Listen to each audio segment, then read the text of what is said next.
बिस्मिल्लाह अर्रहमान अर्रहीम।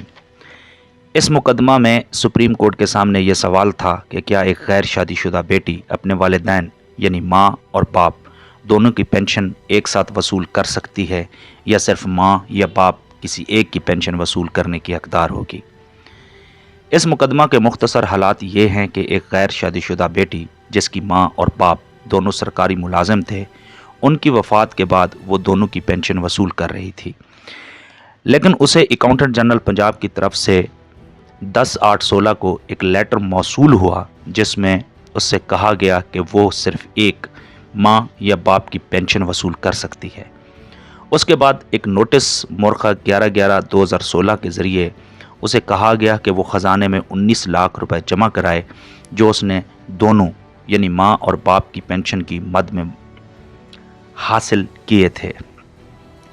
इस नोटिस की बुनियाद एक वजाहत थी जो महकमा फिनांस ने पेंशन के कवानीन के बारे में दी थी। इस नोटिस को बेटी ने हाई कोर्ट में चैलेंज कर दिया। हाई कोर्ट ने बेटी के हक़ में फ़ैसला देते हुए कहा कि गैर शादीशुदा बेटी अपने वालिदैन की पेंशन वसूल करने की हकदार है। हाई कोर्ट ने सरकार का नोटिस जिसमें उन्होंने बेटी को रकम वापस करने का कहा था, कलअदम करार दे दिया। हुकूमत ने इस फैसले के खिलाफ सुप्रीम कोर्ट में अपील दायर कर दी।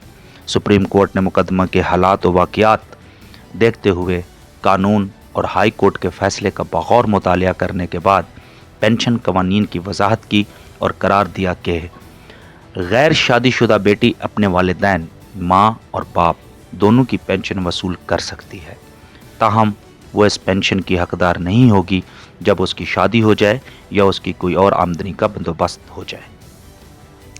इसके अलावा अदालत ने यह कहा कि फ़िनांस डिपार्टमेंट के पास ये इख्तियार नहीं है कि वो ख़ुद से ही पेंशन रूल्स की वजाहत करे और किसी हकदार का हक़ ख़त्म करे या बढ़ाए।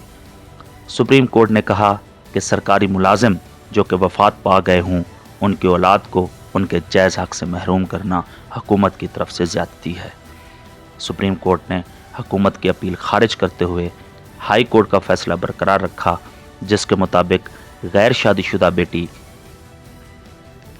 अपने सरकारी मुलाजिम माँ और बाप की वफ़ात के बाद दोनों की पेंशन वसूल कर सकती है। हम आपको बताते हैं corporate law, trademark, tech law के दिलचस्प वाक़यात। आपको सुनाते हैं दुनिया में दिलचस्प मुकदमात की रुदात।